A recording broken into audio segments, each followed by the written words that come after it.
Spelling your name. Yeah, my name's Marc Hagan, and it's Marchagan, and I'm the Chief of Police with Topsham PD. Now I'm going to be going back and forth between cameras. Absolutely. Just look in the middle? All right, fair enough. All right, sounds good. I would start with today's news and today's efforts.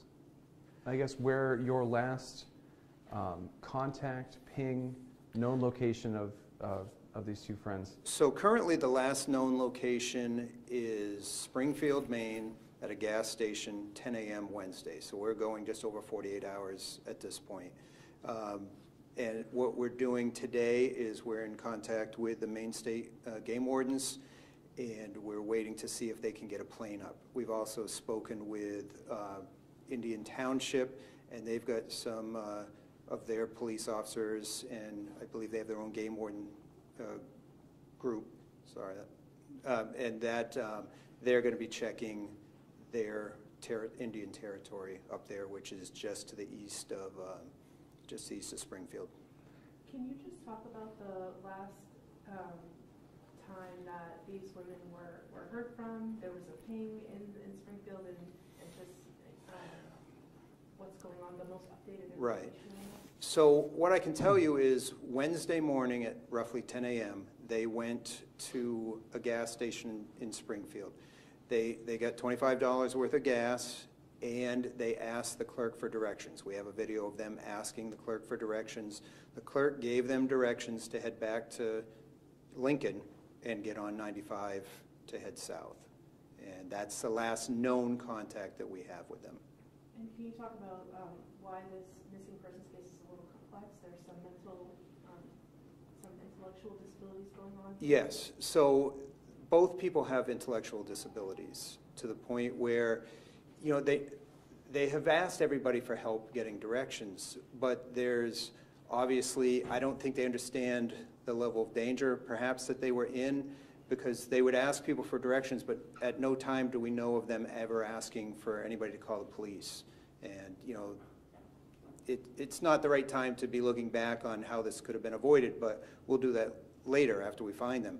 But, you know, it would have been helpful if somebody had called us, and then we would have been able to, you know, actually meet up with them and then, you know, get them safely home at that time. Seems like there's a lot of people interested in trying to help these women. There's been multiple people involved in trying to help them get back to Topsham, but if somebody happens to see this report and happens to see these women, what is the best way for them to get them back home safely? What we would ask right now is that if anybody comes into contact with either of these women or their vehicle, they immediately call 911. Then what we would ask is they wait till a police officer, some type of law enforcement officer is with them and makes contact so that we can work to get them home. What have you done over these last 48 hours where we're talking about multiple states? These women are at least are known to have traveled basically the width of Maine almost. What next steps do you have to do when you believe that their phones have died, so you're not able to trace them? Yeah, you know, we've been trying to work with the banks to get information off any debit cards that they may have used. We've been putting everything that we have out on social media, hoping that somebody will recognize them and see them. There's a silver alert out. We have files out on them, which what that means is if anybody comes into contact, if any law enforcement officer comes into contact with them, runs the vehicle license plate, runs their names, they'll automatically get a hit which tells them these people are missing, they're endangered, and please hold on to them and make contact with Topsham PD. And you said you've reached out to the game wardens to try to get some assistance there. We spoke with state police. They said that they are assisting is their official word, not leading, but assisting. Are you, in your department, are you sort of the coordinating force here? Right now, yes. Right now we're, you know, coordinating all the different groups. We've contacted state police. We've contacted the sheriff's offices in those areas. We've asked them to, you know, keep an eye out, patrol those areas, and, you know, keep out for this vehicle, keep a lookout for this vehicle. We've been talking to the game wardens. We're right now seeing if they can get a plane up and perhaps search the area. One of the issues that we've had is because they're so mobile, and, you know, initially this actually started in Massachusetts and then ended up in New Hampshire, and then, you know, most law enforcement was searching New Hampshire, and then they ended up in Lincoln. So the mobility has been an issue for us as far as trying to find a last known spot to start a search. Right. So the last known spot is Springfield? Or like Last known location is Springfield. Before they were in Springfield, we had a subject that stopped and helped them. They had run out of gas in Lincoln, and that subject actually brought them to a gas station, got them some gas, gave them directions to get back headed south. It was after that that we then had the actual last known location, which is Springfield, when again they had to stop for gas. And they actually had contact with an officer in Exeter who was actually trying to lead them to the highway, right? Yeah, they had contact with an officer in Exeter that tried to give them directions, or did give them directions. Then they later reached out to the Exeter, New Hampshire Dispatch Center. They were in the process of giving them directions when the phone, we believe the phone died. They lost contact. They then later physically ran into a New Hampshire state trooper that also tried to lead them back to I-95 northbound. So they've had contact with several people. Then we've had the people that helped them, the gentleman that helped them when they ran out of gas, and then the clerk at the store in Springfield. So it's unclear if they're still on the road trying to get back to Topsham? It's unclear right now, yeah. Can you talk at all about their state of mind? Obviously, they've had contact with people. You said they went into the store, they were happy, but like... Yeah, I mean, their state of mind would be difficult because of the intellectual disabilities. What I can tell you is from the video where they're in the gas station, there doesn't seem to be a level of anxiety or concern that's noted. The people that have all run into them haven't noted a level of anxiety to the point where they felt it was important to call law enforcement immediately. We've been getting the calls after we put out the alerts and after everything was on our Facebook. So there was no apparent, emergency when people have been in touch with them. Right, you mentioned that each person they've run into, it seems like they've asked for directions to try to get back home, and all these good Samaritans have done so, but they've never asked, can you call police for us? Can you Exactly. Can you bring us help? They have had numerous contacts with various citizens, and but yeah, there's never been a point where they have asked for law enforcement assistance, and there was never a point where any of these citizens thought that they were in such dire straits they needed assistance. I'm guessing you've been in search operations before. Yes, but never one like this. This is just, this one is very unique. I'm sure every search is unique. This one's very unique because of the mobility and, because of the intellectual disabilities that we're dealing with.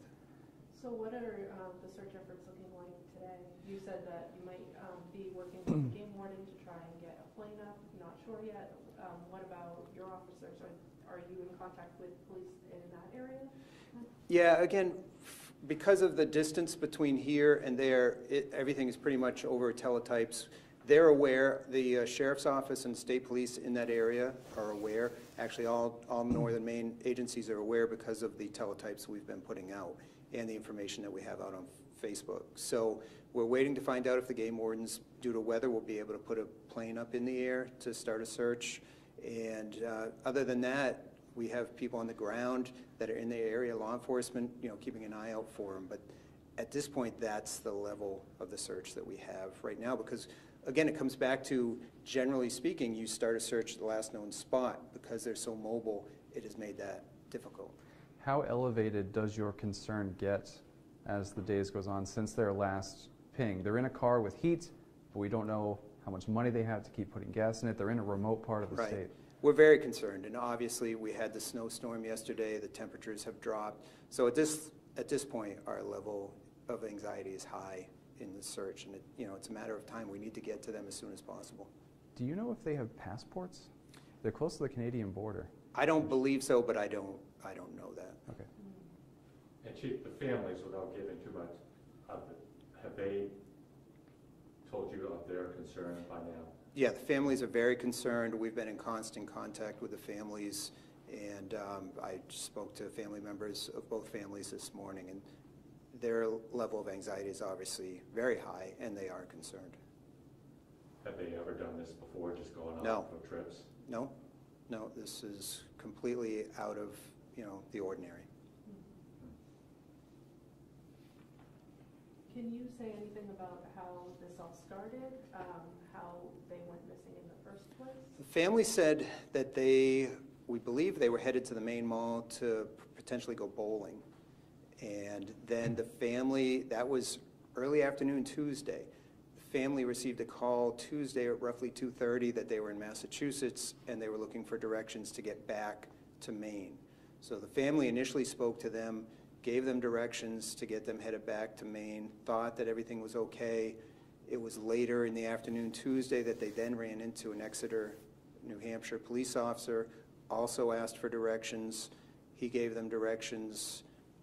It was after that they actually made a phone call to Exeter, New Hampshire Dispatch Center. Then later in the evening, they ran into a New Hampshire state trooper. We didn't get the call until Wednesday morning about 1 o'clock to file a missing persons report.